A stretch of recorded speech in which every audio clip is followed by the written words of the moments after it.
राजन को छत पर भी अकेले में डर लग रहा था। उसे बिल्कुल समझ नहीं आ रहा था कि उसके साथ हो क्या रहा है। उसने इतनी धीमी आवाज में कि वो अन्य किसी को ना सुने आवाज लगाई, राशि राशि राशि राशि। राजन चारों तरफ देख रहा था। फिर उसने कहा, राशि तुम यही हो ना, सामने आओ। अब क्या मरकर भी मेरा पीछा नहीं छोड़ोगी? राजन दीवार से सटकर अपने घुटनों को सिकोड़कर उनमें अपना सर घुसाकर बैठ गया। बैठे बैठे राजन फिर से अतीत की यादों में खो गया। राशि और राजन के मिलन की रात के अगली सुबह ही राजन ऑफिस जाने को तैयार हो रहा था तो राशि ने एक गिफ्ट राजन की तरफ बढ़ाया। राजन ने गिफ्ट लेते हुए पूछा, क्या है ये? राशि ने शर्माते हुए कहा, वो आपके लिए बुशेट खरीदी थी, आज इसे ही पहनकर जाओ ना ऑफिस। राजन ने खुश होते हुए उस बैग को खोला तो हल्के नीले रंग की एक कमीज जिस पर गहरे नीले रंग की सुंदर कढ़ाई थी। आज सुमेधा जो कमीज लाई थी वो हूबहू उस कमीज जैसी ही थी। राजन झटके से वर्तमान में आया। राजन का दिमाग चकराया हुआ था। जब भी वो सुमेधा के निकट जाने का प्रयास करता था तो राशि कहीं न कहीं बीच खड़ी महसूस हो रही थी। ये घटनाएं बता रही थी कि राशि यही कहीं है, बिल्कुल उसके पास, हर समय हर क्षण। राजन भागकर नीचे आया। राजन जिस कमरे में आया था ये छोटा सा कमरा था जो स्टोर की तरह उपयोग हो रहा था। राजन ने उसमें से एक छोटा सा लोहे का संदूक निकाला और उसे ऊपर लेकर गया। छत पर जाकर उसने उस संदूक को खोलकर उसमें से कुछ सामान निकालना शुरू किया। ये वो सामान था जो राशि ने कभी उसे उपहार स्वरूप दिया था। इसमें ही उसने उस कमीज को निकालकर देखा, वो वाकई में हूबहू वैसी ही थी। राजन की घबराहट अब और ज्यादा बढ़ गई थी।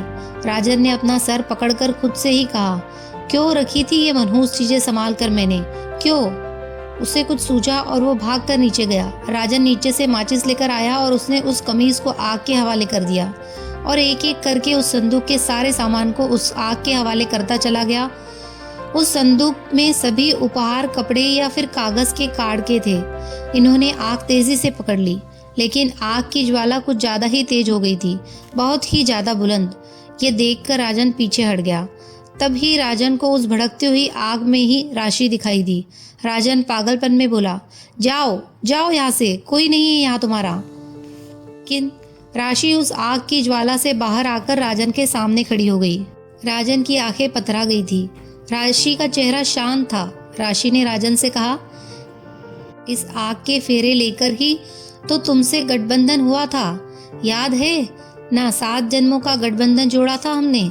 इस आग के सामने ही मेरे हाथ पर हाथ रखकर आपने भी तो वचन उठाया था कि 7 जन्मों तक साथ रहेंगे। वो गठबंधन हमारे शरीरों का ही नहीं था, हमारी आत्माओं का भी था। ये चीजें जल जाएगी, मेरा शरीर भी जल गया, लेकिन क्या इस आत्मा को जला पाओगे? और ये आग तो गवाह है उस गठबंधन की। तो याद रखना, ये अग्नि उस गठबंधन की साक्षी है और ये ही उसकी रक्षा करेगी हमेशा। राशि पीछे को मुड़ी और उस अग्नि की ज्वाला में ही समा गई। राजन पागलों की तरह चिल्लाने लगा, माफ कर दो मुझे, प्लीज राशि माफ कर दो मुझे, मैंने गलत किया, मेरा पीछा छोड़ दो। राजन जोर जोर से चिल्ला रहा था तो सुरेश, मंजू और सुमेधा भी ऊपर आ गए। कुछ पड़ोसी भी आ गए। सुरेश ने राशि का नाम राजन के मुंह से सुन लिया था। वो तो राजन को शांत करवाते हुए नीचे ले गया। सुमेधा ने सुरेश से कहा, पापा 1 मिनट बाहर आओ। सुरेश चुपचाप बाहर आ गया। सुमेधा ने सुरेश को पिछले दिनों राजन की अजीब हरकतों के बारे में बताया। सुरेश सुमेधा से बोला, बेटा जी, राजन बहुत सीधा है, जरूर उसके दिमाग में डर बैठ गया है। तभी पीछे से मंजू आई और बोली, मंदिर पे बाबा जी को दिखा लाओ कल को। सुरेश ने चिल्लाते हुए कहा, तू चुप रहकर फालतू बोले जा, मैं खुद कर लूंगा। सुमेधा को सुरेश का इस तरह मंजू से बात करना पसंद नहीं था, लेकिन अभी उसने इस पर ध्यान नहीं दिया। सुमेधा ने सुरेश से कहा, पापा हनीमून अभी मैं कैंसिल कर रही हूँ, कल ऑफिस न जाकर मेरठ के सेक्रेटरिस्ट के है बहुत अच्छे, मुझे और राजन को भी जानते हैं, उन्हें राजन को दिखा लेती हूँ। मंजू ने हिचकते हुए पूछा, वो कौन हवे है? सुमेधा अभी सोच ही रही थी कि कैसे समझाए, तभी सुरेश ने जवाब दिया, दिमाग का डॉक्टर। ये सुनते ही मंजू को झटका सा लगा और बोली, अरे मेरा लौंडा पागल थोड़ी ना हो गया, हद कर दी तूने तो। सुमेधा ने माथे पर हाथ मारते हुए अपनी झल्लाहट का प्रदर्शन किया। सुरेश समझ गया था कि सुमेधा अब कड़ा जवाब देने वाली है, तो वो मंजू को फटकार लगाते हुए अंदर ले गया। राजन बिस्तर पर तंद्रावस्था में था। वो बाकी दुनिया से तो दूर अपने अतीत में खोया हुआ था। शादी के कुछ दिन बाद तक सब कुछ एकदम सही था। राशि एक देहाती परिवार से थी और बस इंटर पास थी, लेकिन फिर भी राजन को बहुत भाती थी। परंतु स्थितियां बदलने के साथ साथ सुरेश की महत्वाकांक्षाओं को भी पंख लग रहे थे। सुरेश ने हमेशा गरीबी देखी थी, लेकिन बेटे के सीए बनने के बाद उसकी जिंदगी आरामदायक हो गई थी। राजन के सीए बनते ही राशि का रिश्ता आया था, जो उस समय सुरेश के लिए सौभाग्य की बात थी, क्योंकि राशि का परिवार एक धनाढ्य परिवार था और दहेज भी खूब दिया था। इतना कि सुरेश का मकान बन गया और घर में सारे सुख सुविधा के सामान भी आ गए। लेकिन जैसे जैसे समय बीता और लोगों ने बातें करनी शुरू की, तो सुरेश को अपना फैसला अपनी गलती लगने लगा था। सामान्यतया सुरेश को यह सुनना पड़ता, राजन की शादी तो किसी भी बड़े परिवार में हो जाती, दहेज इससे भी ज्यादा मिल जाता।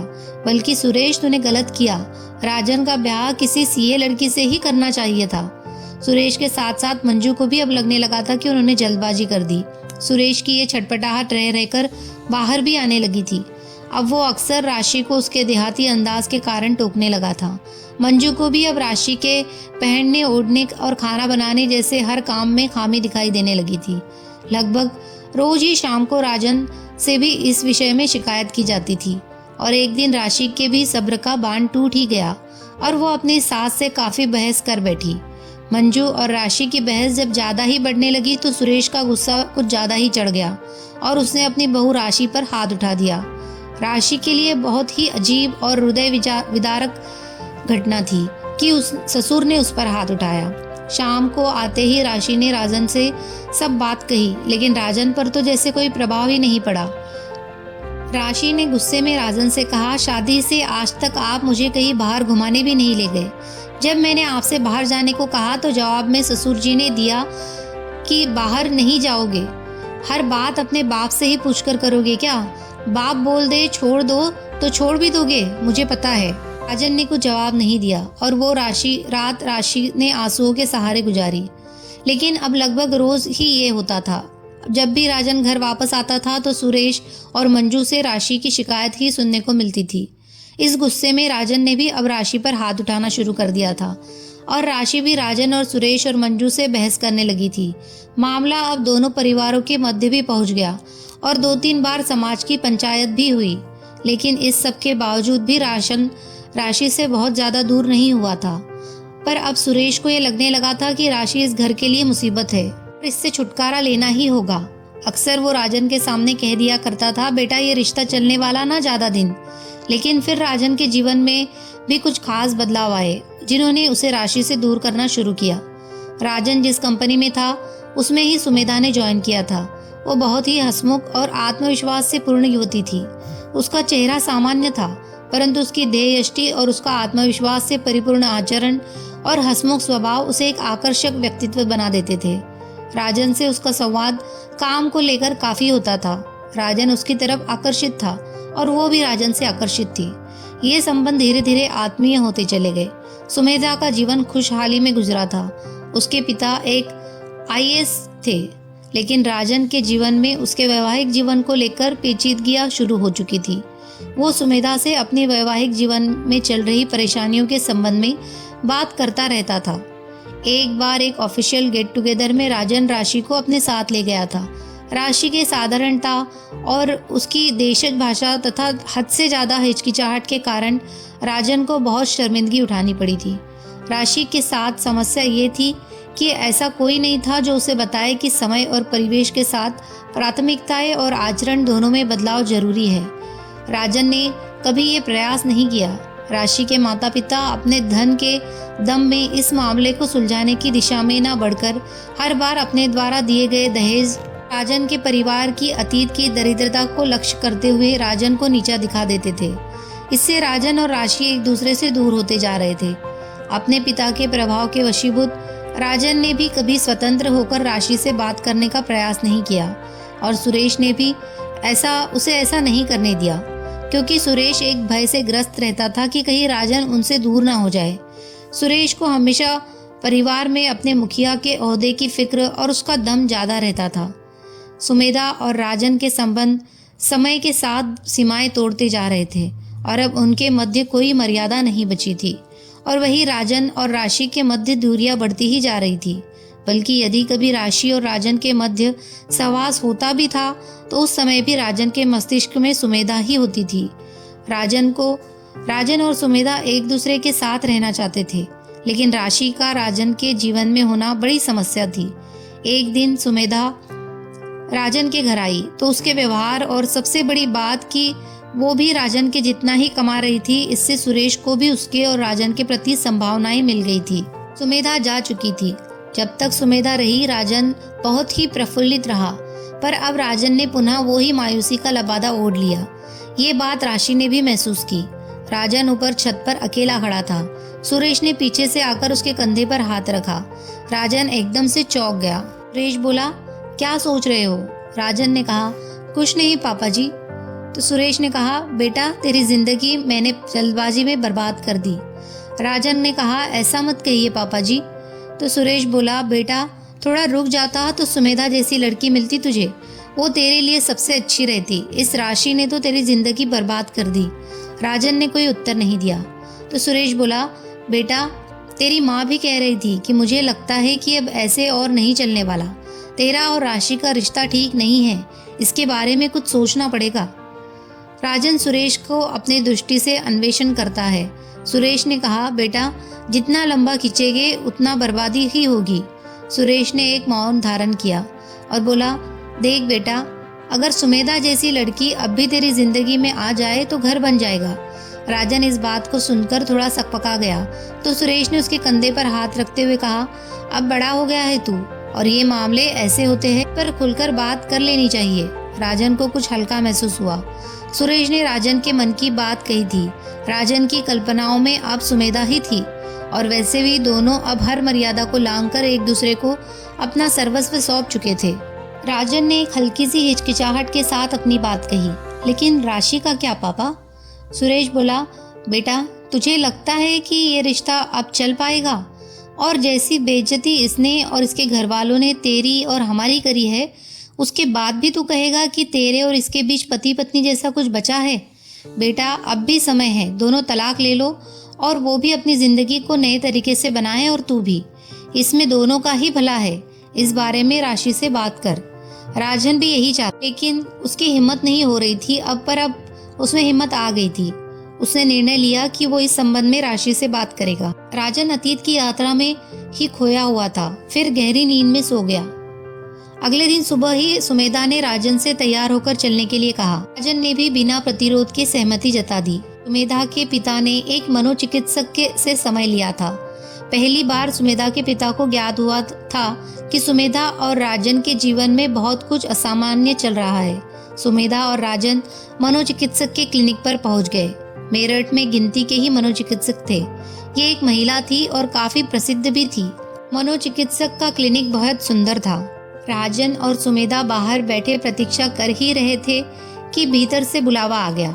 सुमेधा राजन को बाहर ही बैठने को कहकर भीतर आ गई और लगभग आधे घंटे उस महिला चिकित्सक के साथ रही। इतने समय में सुमेधा ने राजन की पूर्ण स्थिति से उसे अवगत करवाया। पिता से जान पहचान होने के कारण वो चिकित्सक सुमेधा को अतिरिक्त गंभीरता से ले रही थी और अतिरिक्त समय भी दे रही थी। सुमेधा ने राजन के पहले के विवाह से लेकर अब तक की समस्त स्थिति अपने दृष्टिकोण से समझा दी। महिला चिकित्सक जो 40 वर्षीय और गंभीर व्यक्तित्व की थी, उसने सुमेधा से साफ शब्दों में कहा, देखिए आपने मुझे जो जानकारी दी वो अच्छी है और यूजफुल भी, लेकिन ये आपका व्यू है, जबकि मुझे सब्जेक्ट का व्यू भी देखना होगा। तो मुझे पेशेंट आपके पति से अकेले में बात करनी होगी। आपको कोई आपत्ति तो नहीं? सुमेधा ने एक मुस्कान के साथ अपनी गर्दन हिलाकर सहर्ष सहमति प्रदान की। चिकित्सक ने एक मोहक मुस्कान के सुमेधा की सहमति का स्वागत किया और कहा, तो आप बाहर ही बैठिएगा। फिर उसने राजन को बुलाने का निर्देश अपने सहचर को दिया। राजन एक आरामदायक कुर्सी पर बैठा हुआ था। चिकित्सक अपने किसी कार्य में व्यस्त थी और उस कार्य को करते हुए ही राजन से सामान्य बातचीत करती रही। यह क्रम लगभग 20 मिनट तक चला। चिकित्सक ने राजन को अपनी इन बातों से एकदम सामान्य कर दिया था। अब वो राजन के पास आई और राजन का अपनी दृष्टि से अवलोकन करते हुए बोली, तो राजन जी, मुझसे तो आपका परिचय हो गया।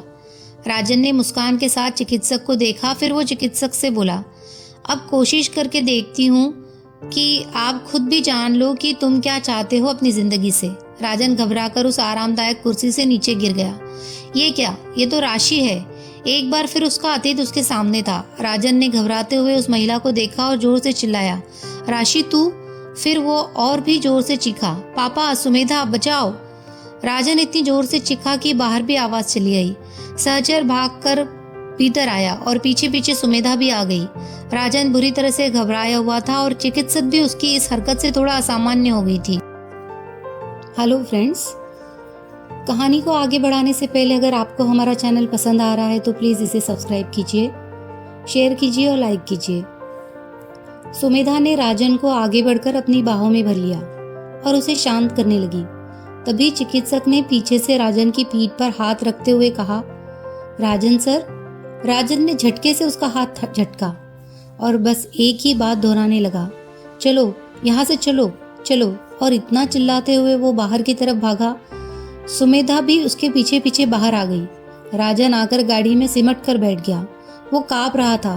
पार्किंग में खड़े एक दो लोगों ने जब उसे देखा तो उन्हें भी ये असामान्य लगा। सुमेधा भी आकर गाड़ी में बैठ गई और काफी समय तक उसे सामान्य करती रही। राजन अब शांत हो गया था, शायद सो गया था। पार्किंग पर और भी बहुत से लोग आ गए थे और वो चिकित्सक भी। लोगों ने सुमेधा की मदद को निवेदन भी किया। चिकित्सक ने एक इंजेक्शन राजन को लगाया। वो शायद उसको आराम देने के लिए था। फिर उस चिकित्सक ने सुमेधा से कहा, आपके साथ आपके ड्राइवर को भेज देती हूँ। सुमेधा ने कहा, नहीं, मैं ड्राइव कर लूंगी। चिकित्सक ने कुछ सोचते हुए कहा, ठीक है, इन्हें नींद आएगी, अब इन्हें आराम करने देना। सुमेधा ने बेचैनी भरे स्वर में कहा, ये हो क्या रहा है डॉक्टर? ये ठीक हो भी जाएंगे? चिकित्सक ने गंभीरता से कहा, ठीक हो जाएंगे, बट कंडीशन क्रिटिकल है। मुझे अलग तरह से और लंबे समय तक इनका ट्रीटमेंट करना होगा। 2 दिन बाद लाइए इन्हें। फिर उसने कुछ दवाइयाँ दी और कहा, ये अभी इन्हें दीजिए, सुबह और शाम, इससे नॉर्मल रहेंगे। फिर एक और रैपर सुमेधा को देते हुए कहा, यदि कभी ज़्यादा टिपिकलिटी लगे तो ये टैबलेट दे देना, और फॉर फर्दर मेरा नंबर तुम्हारे पास है ही। सुमेधा ने दवाइयाँ समझते हुए कहा, कोई भी प्रॉब्लम होगी तो मैं आपको फ़ोन करूंगी, प्लीज़ उठा लीजिएगा। चिकित्सक ने सुमेधा के सर पर हाथ रखते हुए कहा, don't worry, I will available every time for you. Sumedha घर पहुंच गई। इंजेक्शन ने असर किया था। राजन को गहरी नींद आ गई थी, लेकिन उसके दिमाग में अतीत का चलचित्र चल रहा था। जब सुरेश से बात होने पर राजन ने राशि से तलाक के बारे में बात की तो राशि पर जैसे तुषारपात हो गया। वो रोने लगी और राजन से बोली, क्या इसीलिए शादी की थी? इस घर में डोली में आई हूँ और अर्थी पर जाऊंगी। राजन ने विनम्रता के साथ उसे समझाने की कोशिश की, देखो, हम दोनों साथ रहेंगे तो ना तुम खुश रहोगी और ना मैं। अभी तुम्हें कोई भी अच्छा लड़का मिल जाएगा और हम दोनों की जिंदगी भी खुशहाल हो जाएगी। लेकिन राशि के लिए ये बेहद ही अजीब था और इसको स्वीकारने को वो किसी भी स्थिति में सहमत नहीं थी। पहले की ही भांति राशि ने ये बात अपने घर बताई और राशि का परिवार इकट्ठा होकर राजन के घर आ गया। उन्होंने राजन और राजन के परिवार पर बहुत से इल्जाम लगाए। इधर राजन और राजन के परिवार ने भी राशि पर बहुत सारे आरोप लगाए। मोहल्ले के लोगों ने दोनों पक्षों को बैठाकर बात की तो तब भी दोनों तरफ से सत्य और असत्य आरोप प्रत्यारोप होते रहे, लेकिन राशि को तलाक देने की बात का समर्थन किसी ने नहीं किया। सुरेश इस विषय पर अब खुद को गिरता महसूस कर रहा था। सुरेश के भाई, जिनसे उसके पहले से ही संबंध अच्छे नहीं थे, उन्होंने भी सुरेश को ही गलत ठहराया और कहा, जब तो तुझे इतनी जल्दी हो रही कि परिवार में भी किसी को कुछ न पूछा। और भाई, सब साल भर पीछे ही तो तू तलाक लेने को कह रहा। इस बहस में राशि ने सुमेधा को लेकर भी राजन पर खुलकर आरोप लगा दिया। सुमेधा और राजन के संबंधों के प्रति राशि काफी समय से आशंकित थी। इस विषय पर राजन ने भी खुद को घिरता हुआ पाया। दोनों पक्षों में सहमति बनाई गई और राशि और राजन दोनों को ही रिश्ता सुधारने के निर्देश दिए गए। 2-3 दिन तक राशि और राजन के मध्य उस विवाद को लेकर तल्खियां रही। राजन ऊपर छत पर अकेला खड़ा था, विचार मग्न। तब ही पीछे से सुरेश आया। सुरेश को देखते ही राजन की आंखें पनीली हो गई। सुरेश ने राजन को दिलासा देते हुए कहा, तो फिक्र मत कर, मैं सब संभाल लूँगा, तू बस जैसे कहूँ वैसा करता रह। राजन, जिसकी सुमेधा को लेकर सारी आशाएं खत्म हो गई थी, उसके भीतर अपने पिता की बात से एक बार पुनः उम्मीद जाग गई। सुरेश ने कहा, देख, तू इसके साथ नॉर्मल रहे, इसे घुमा फिरा रोज रोज बाहर ले जा और बाहर होटल और रेस्टोरेंट में एक खिलाकर ला। हमारी इससे कोई बहस भी हो तो तू चुप रहे। राजन ने कहा, इससे क्या होगा? सुरेश ने एक कुटिल मुस्कान के साथ कहा, बेटे, सबको यो लग रहा कि हम गलत यो सही, तो सबकी गलतफहमी दूर करनी पड़ेगी। तब ही नीचे से राशि आ गई तो सुरेश चुप हो गया और नीचे चला गया। राशि ने राजन के हाथ पर अपना हाथ रखा और कहा, क्या हो गया? किसकी नजर लग गई? देखो, मैं मानती हूँ कि आपके जितनी पढ़ी लिखी ना, पर मैं बदल लूंगी खुद को। जैसे आप कहोगे वैसे ही रहूंगी, अपनी भाषा भी सुधार लूंगी, लेकिन मैं आपके बिना नहीं रह सकती। फिर राशि की आंखों से एक अश्रुधारा बह चली, जिसे उसने अपनी साड़ी के पल्लू से पोंछा और बोली, मैंने ये शादी कोई खेल समझकर नहीं की थी। मैं आपसे अलग होने की सोच भी नहीं सकती, और मेरी गलती क्या है? आप जैसे कहोगे वैसे रहूंगी। राजन को राशि की बातों से कोफ्त हो रही थी, लेकिन उसे सुरेश की बात याद आई कि तू इसके साथ नॉर्मल रहे। सुरेश की पूरी बात तो राजन के समझ आई नहीं थी, क्योंकि राशि के आने से बात अधूरी रह गई थी। लेकिन राजन ने सुरेश के निर्देश को मानते हुए, ना चाहते हुए भी, एक मुस्कान से राशि की बातों का अनुमोदन किया। राशि को इससे बहुत ही सुखद अनुभूति हुई और वो माहौल को हल्का बनाने के लिए बोली, देखिए ना, आज तो मैं अपने देसी अंदाज में भी नहीं बात कर रही। फिर राशि ने अपना सर राजन की छाती से चिपका बोली, ठीक है, हमारा रिश्ता हमारे माँ बाप ने तय किया है, लेकिन आगे की जिंदगी तो हमें ही गुजारनी है। मैंने खुद को पहचानने और समझने की कोशिश की है। फिर राशि ने गर्दन उठाकर राजन की आंखों में देखते हुए कहा, अब कोशिश करके देखती हूँ कि आप खुद को भी जान लो कि आप क्या चाहते हो अपनी ज़िंदगी से। हम दोनों को ही ये फैसला करना होगा कि हमें अपनी ज़िंदगी को कैसे चलाना है। राशि ने बहुत गूढ़ता भरी बातें कही थी, लेकिन राजन, जो राशि के संबंध में एक पूर्वाग्रह बना चुका था कि राशि के साथ वो खुश नहीं रह सकता, उसे राशि की भावनाएं और उसकी बातें समझ ही नहीं आ रही थी। उस रात के अगले दिन ही जब राजन अपने ऑफिस में गया तो वहाँ सुरेश का फोन आया राजन को। सुरेश बोला, कुछ बिजी तो नहीं? राजन ने कहा, नहीं पापा, बताओ। सुरेश बोला, थोड़ा अलग को हो ले, कल जो बात अधूरी रह गई थी वो पूरी करनी है। राजन अपनी कुर्सी से उठकर बाहर अकेले में आ गया और बोला, हाँ पापा जी, अब बताओ। सुरेश बोला, देख, यो राशि और इसका परिवार बहुत तेज है, और ये ऐसे तो मानने के ना। अरे बेटा, उन्हें पता है कि उनकी इस लड़की को तेरे से अच्छा लड़का ना मिलने का, तो वे तो अब इसे तेरे गले में ही घेरे रखेंगे। राजन ने एक हुंकार भरकर सहमति जताई। सुरेश बोला, तो करना यो है कि ये जो सब कह रहे कि हम गलत है और यो राशि सही, तो उनकी गलत फहमी भी दूर करनी पड़ेगी। तू इसके साथ नॉर्मल रहे, लेकिन भाई, हम कुछ ना कुछ ऐसा करेंगे कि यो लड़े। जब यो काम रोज होगा तो सबको लगेगा कि यो राशि चैन से रहने वाली है ही नहीं। भाई, सबको बताना ही ना दिखाना भी पड़ेगा कि यो राशि लड़ाकू, बदतमीज ही नहीं बल्कि कैरेक्टरलेस भी है। राजन ने कुछ नहीं कहा और सहमति में हुंकार भरी। सुरेश ने फिर कहा, मेरी वकील से बात हो गई है, इसकी कुछ लड़ते हुए या बदतमीजी करते हुए रिकॉर्डिंग करनी पड़ेगी। तभी राजन ने कहा, लेकिन अगर बदतमीजी ना की तो? सुरेश बोला, तो बेटे करवानी पड़ेगी। तुझे जैसे मैं कहूँ तू वैसे करता रहिए, बस बाकी मैं संभाल लूंगा। राजन ने सहमति जताते हुए फोन काट दिया। राजन कभी भी या किसी भी विषय में अपने माता पिता से कोई असहमति प्रकट नहीं की थी। राजन के जीवन का हर निर्णय उसके पिता ही लेते थे। तंद्रावस्था में अतीत की इन यादों में खोए ही राजन गहरी नींद में समा गया। अगले दिन राजन ऑफिस नहीं गया, बल्कि अपने कमरे में लेटा रहा। सुमेधा ऑफिस गई थी। शाम को जब सुमेधा वापस आई तो उसने देखा कि घर में पूजा पाठ हो रहा है। सुमेधा को सुरेश ने बैठने को कहा तो वो भी बैठ गई पूजा में। राजन भी उस पूजा पाठ में बैठा हुआ है। एक कमरा जो स्टोर की तरह उपयोग किया जा रहा था, उसे खाली कर दिया गया था। वो तांत्रिक उस कमरे में कुछ खास अनुष्ठान कर रहा था। अपना अनुष्ठान पूर्ण करने के बाद पुजारी ने उस कमरे को बंद करके उस पर ताला लगवा दिया। और कुछ खास अनुष्ठान उस ताले और दरवाजे पर भी किए। तांत्रिक ने अनुष्ठान के अंतिम चरण में परिवार को कुछ खास निर्देश देते हुए कहा, इस कमरे को कभी मत खोलना, और ये जो इस दरवाजे पर यंत्र टांगे हैं, ये अभिमंत्रित यंत्र है, इन्हें बिल्कुल मत हटाना। मैंने उसकी आत्मा को इस कमरे में ही बंदी कर दिया है और बाकी घर को भी कील दिया है। लेकिन सुरेश, तुम्हें ये घर छोड़ना पड़ेगा, जितनी जल्दी हो सके छोड़ दो इस घर को। तांत्रिक अपना काम करके वापस चला गया और राजन वापस अपने कमरे में आकर लेट गया। सुमेधा अपने कार्यों में लग गई और बाकी लोग भी। राजन उठकर घर की छत पर आ गया और घूमने लगा।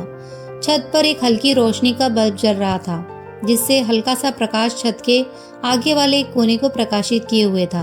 तभी सुमेधा ऊपर आई और राजन को प्यार से गले लगाया। राजन को सुमेधा का ये प्रेमालाप बहुत सुखद लगा। दोनों का जब से विवाह हुआ था तब से ये एक दूसरे से निकट आ ही नहीं पा रहे थे। राजन ने निराशा भरे स्वर में कहा, ये घर छोड़ना पड़ेगा। सुमेधा ने बड़े प्यार से राजन की आंखों में आंखें डालकर कहा, मैंने आपसे शादी की है, आपके घर से नहीं। ऐसे 1000 घर कुर्बान कर दूंगी आपके प्यार पर। राजन ने ये शब्द सुनते ही सुमेधा के चेहरे को देखा तो उसका हृदय मानो एकदम रुक गया, क्योंकि सुमेधा नहीं, राशि उसे अपनी बाहों में जकड़े खड़ी थी। राजन ने स्वयं को उसकी जकड़ से दूर करने का प्रयास किया तो जैसे उसके हाथ पैर काम नहीं कर पा रहे थे, और राशि मुस्कुराते हुए बोल रही थी, मुझे ये घर नहीं चाहिए, बस आपकी जरूरत है। राजन के हाथ पैर और समस्त शक्ति जैसे खत्म हो गई थी और वो एकदम से चिल्लाया, सुमेधा बचाओ। राजन इतनी तेज आवाज में चिल्लाया था कि पड़ोसियों को भी उसकी आवाज आ गई थी। सुरेश और मंजू ऊपर आ गए, 1-2 पड़ोसी भी आ गए। सुमेधा उसे संभालने को और समझाने का प्रयास कर रही थी, लेकिन राजन डर से एक कोने में जमीन पर सिकुड़कर बैठ गया था। बस यही बोल रहा था, जाओ यहाँ से, जाओ जाओ यहाँ से, सुमेधा और मेरी जिंदगी से। पड़ोसियों की मदद से राजन को नीचे उसके कमरे में लाकर लिटा दिया गया और मोहल्ले से ही एक चिकित्सक को बुलाकर जो इंजेक्शन मनोचिकित्सक ने दिया था वो लगवा दिया गया। राजन अभी भी बुदबुदाए जा रहा था, लेकिन उस दवाई का असर उस पर होना शुरू हो गया था। सुरेश ने सुमेधा से पूछा, क्या हुआ था? सुमेधा ने रुआसी होकर कहा, कुछ भी तो नहीं, ऊपर अकेले खड़े थे तो मैं चली गई।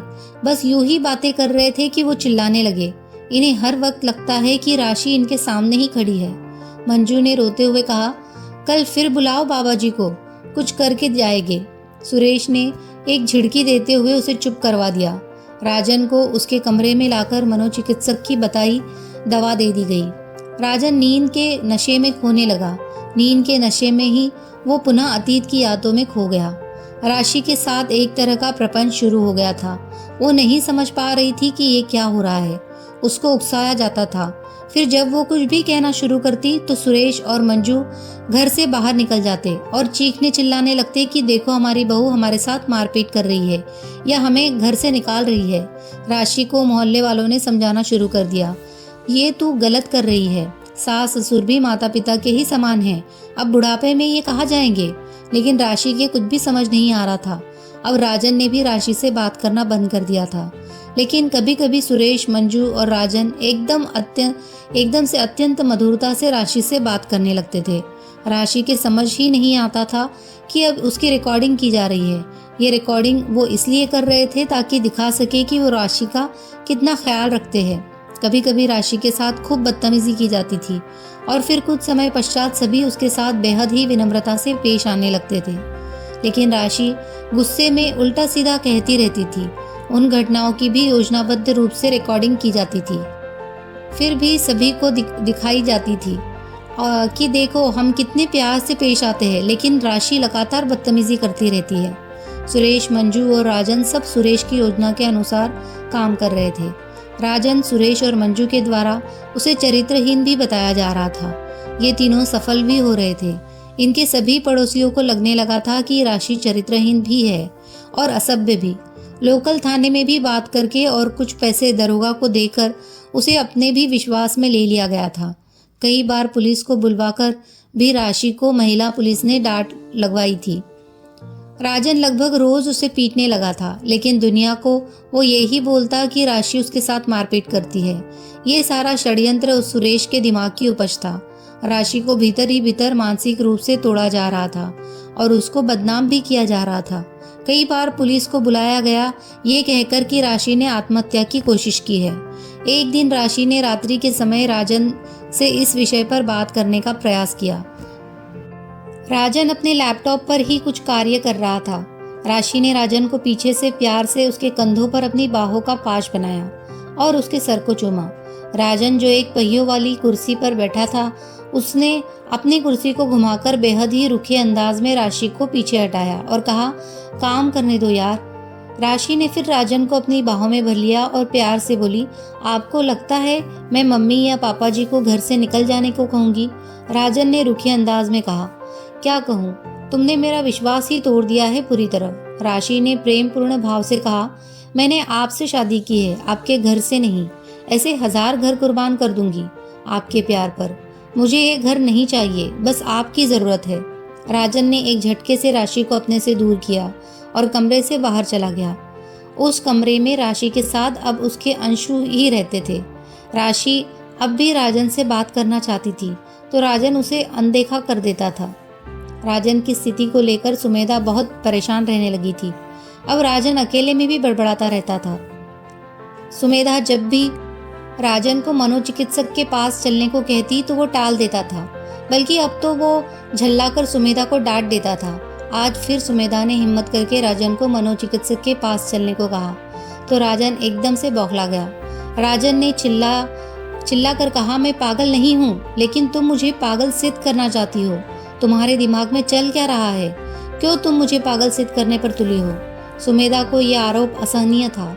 वो भी चिल्लाकर बोली, पागल नहीं तो और क्या हो? शादी के बाद से एक भी दिन हम दोनों पति पत्नी की तरह नहीं रह पाए हैं। राजन ने चिल्लाकर कहा, क्या होता है पति पत्नी? बस वो बिस्तर की गर्मी मिटाना, तुम्हें बस वो ही चाहिए। सुमेधा ने कहा, मैंने उस बारे में नहीं कहा, और जब तुम वहां तक बात को ले ही जा रहे हो तो सुनो, किसको नहीं चाहिए वो? ये भी जिंदगी का हिस्सा है और बहुत बहुत जरूरी हिस्सा है। राजन बोला, अरे तुम्हारी जिंदगी का बस वो ही एक हिस्सा है, और तुम जैसी औरत से उम्मीद भी क्या है जो शादी से पहले ही मेरे साथ सब कुछ कर चुकी थी, और सिर्फ मेरे साथ ही क्यों? इतना कहकर राजन रुक गया था। राजन मानसिक रूप से विक्षिप्त हो चुका था और उसे स्वयं नहीं पता था कि वो क्या कह रहा है। सुमेधा को अपने चरित्र पर यह आरोप बहुत ही ज्यादा असहनीय पीड़ा दे गया और वो आप खो बैठी। गुस्से में उसने मेज पर रखा लैपटॉप उठाकर फेंक दिया और चिल्लाते हुए बोली, क्या कहा तुमने? मेरे तुम्हारे अलावा और भी रिलेशन रहे होंगे तो सुनो, वो तुम्हारा मैटर नहीं है। तुम तड़प रहे थे मुझसे शादी करने को, और तुमने ही साजिशें करके अपनी पहली बीवी को आत्महत्या करने पर मजबूर किया, और अपनी मर्दानगी की गलतफहमी निकाल दो। कभी भी तुम एक नॉर्मल बेल तो साबित हुए ही नहीं हो। अगर तुम इम्पोर्टेंट हो तो बोलो, उसका भी इलाज संभव है। राशि भी गुस्से में आपा खो बैठी थी, तो अब वो भी बिना सोचे समझे तीखे शब्द बाणों से प्रहार कर रही थी। कोई कमजोर से कमजोर मर्द भी अपनी मर्दानगी पर सवाल उठते नहीं देख सकता। राजन के लिए भी सुमेधा का ये हमला असहनीय था। उसने गुस्से में आकर सुमेधा को एक जोरदार तमाचा जड़ दिया। इस पर सुमेधा और भी ज्यादा तेज चिल्लाने लगी, और अब तो वो राजन को बार बार नाबर्द, जाहिल और गवार बोल रही थी। सुरेश और मंजू बाहर बैठे सब सुन रहे थे। उनसे भी अब रहा नहीं गया। मंजू ने कमरे में आकर सुमेधा को सुनाना शुरू कर दिया। मंजू ने कहा, सुमेधा, तू तो जाहिलों से भी बड़ी जाहिल है। शर्म ना आ रही तुझे? अपने पति को क्या क्या भोग रही तू? कोई सुनेगा तो क्या कहेगा? सुमेधा को उनके मध्य मंजू का बोलना अच्छा नहीं लगा और वो गुस्से में थी, तो उसने मंजू को भी कड़क अंदाज में कहा, तुम्हारे पूरे परिवार का पता है मुझे, ज्यादा संस्कारों की बात मत करो। जानती हूँ क्या क्या नहीं किया तुमने उस राशि के साथ। तुम गंवारू लोगों के लिए वो ही सही थी। इस पर सुरेश बीच में बोल पड़ा, राजन, अपनी घरवाली को समझा, ये इज्जतदार घर है, यहाँ अच्छी तरह से ही रहे। सुमेधा अब सुरेश पर बिखर गई। क्या बकवास कर रहे हो क्या आप लोग मेरे पापा के सामने? आप जैसे लोग मेरे पापा के ऑफिस में घुस भी नहीं सकते। इतने में ही राजन ने एक और चाटा सुमेधा को मार दिया। इस पर सुमेधा बुरी तरह बिखर गई और राजन को एक जोरदार धक्का दिया, जिससे वो नीचे गिर गया। सुरेश ने आगे बढ़कर सुमेधा को एक जोरदार धक्का पीछे को दिया। अब सुमेधा चिल्लाती हुई घर से निकली। तुम जंगली लोगों की इतनी हिम्मत कि मुझे मारोगे? मैं अनपढ़ राशि नहीं हूँ। अभी पापा को फोन करती हूँ। और देखो क्या हाल होगा तुम्हारा। जानते भी हो मेरे पापा आईएएस है और मेरा भाई भी आईएएस है। अब सुरेश को थोड़ा होश आया तो उसे एहसास हुआ कि वाकई में ये राशि नहीं है और ना ही इसका परिवार राशि के परिवार जैसा है। वो सुमेधा के पीछे गया और उससे गिड़गिड़ाने लगा, बेटी तुम्हारे घर की मालकिन है, तू समझ नहीं रही, तेरे साथ की जरूरत है राजन को, हमारा क्या, हम तो कुछ दिन है फिर तुम दोनों का ही है ये सब। सुमेधा ने चिल्लाकर कहा, है क्या तुम्हारे पास? जितना है उतना तो मेरे परिवार एक साल में खर्च कर देता है। ये घर जो राशि के घर वालों के पैसों से बना है, ये सामान जो मेरे और राशि के पैसों से खरीदा गया है। क्या हो तुम लोग? इतने में मंजू फिर बाहर आई और गुस्से में बोली, तेरे भीतर दिख रहे तेरे संस्कार दो। मंजू मौके की नजाकत को नहीं समझ रही थी, लेकिन सुरेश समझ चुका था। उसने मंजू को चुप कराने के लिए मंजू की पीठ पर एक जोरदार थप्पड़ मारकर उसे धक्के देकर उसके कमरे में धकेल दिया और मंजू को डांटते हुए बोला, अंदर मर बदतमीज औरत, तुझे पता ही ना कि बहू बेटियों से कैसे बात की जा। सुरेश को मंजू को यूं मारते देख सुमेधा को और भी ज्यादा बुरा लगा और उसने अपने माथे पर हाथ मारते हुए कहा, तुम सब जंगली हो, जंगली। सुमेधा ऊपर छत पर चली गई और फोन पर अपने पिता से बात करने लगी। राजन दुनिया से बेखबर अपने कमरे का दरवाजा बंद करके लेट गया। दरअसल में अब राजन को बाहरी दुनिया से कोई मतलब नहीं रह गया था। वो एक बेहद ही असामान्य मानसिक स्थिति से में आ चुका था। सुरेश अब घबराया हुआ था। सुमेधा ने अपने पिता को फोन लगाया और रोते हुए सारा विषय बताया। उधर से सुमेधा के पिता ने बेहद ही शांत भाव से कहा, बेटा समझाया था तुम्हें कि तुम गलती कर रही हो। इतने अच्छे अच्छे प्रपोजल को ठुकरा कर तुम इसकी दूसरी पत्नी बनी। ऑस्ट्रेलिया से इतना अच्छा जॉब ऑफर था जिसे तुमने ठुकरा दिया। तब तो तुमने ना हमारी सुनी और ना अपने भाई की। पूरी फैमिली में कोई भी नहीं था जो तुम्हारे डिसीजन को सही बताए, लेकिन तुमने अपनी जिद पूरी की। सुमेधा ने रोते हुए कहा, पापा राजन गलत नहीं है। इतना सुनते ही सुमेधा के पिता ने कड़क अंदाज में कहा, चुप रहो तुम, वो भी उस परिवार का ही हिस्सा है। लालची है ये सब लोग। पहली शादी भी दहेज के लालच में की, फिर इस राजन ने तुम्हें ही बेवकूफ बनाया। सुमेधा अब कुछ कह पाने की स्थिति में नहीं थी। सुमेधा के पिता ने प्यार भरे अंदाज में कहा, सुनो सुमेधा, अब जो होगा मेरे हिसाब से होगा। भेज रहा हूँ ड्राइवर को, चुपचाप यहाँ आ जाओ। सुमेधा ने सहमति जता दी। सुमेधा के पिता का फोन आया। सुरेश के चेहरे पर पसीना आ गया। वैसे भी सुरेश सुमेधा के परिवार से घबराता था, क्योंकि सुमेधा का पिता और भाई दोनों बड़े अधिकारी थे। सुरेश ने फोन उठाते ही चापलूसी वाले अंदाज में कहा, नमस्कार सर को। सुमेधा के पिता ने अभिवादन का कोई जवाब न देते हुए सीधे कहा, वो मेरा ड्राइवर आ रहा है, सुमेधा को लेने, उसकी पैकिंग करवा दो।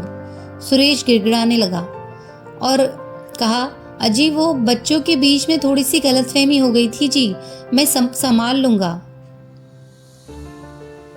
सुमेधा के पिता ने अब कड़क अंदाज में कहा, मैं पूछ नहीं रहा हूँ, बता रहा हूँ। सुरेश अब निरुत्तर था, फिर भी बोला, अजी वो ऐसे झगड़ों में घर जाना ठीक नहीं होगा। 2-4 दिन में राजन खुद छोड़ आएगा। सुमेधा के पिता ने कहा, 2-4 दिन सुमेधा यहाँ रह लेगी तो उसका मन ठीक हो जाएगा, फिर ले जाना। इतना कहकर सुमेधा के पिता ने फोन काट दिया। सुरेश भी चुप हो गया। कुछ देर में ही ड्राइवर आ गया था। मेरठ से यहाँ तक आने में वैसे भी आधा घंटे से ज़्यादा नहीं लगता था। सुमेधा ने अपना कुछ सामान पैक कर लिया था, वो भी सामान लेकर चली गई। राजन अपनी ही धुन में अपने कमरे में लेटा रहा और अपनी अतीत की यादों में खोया रहा।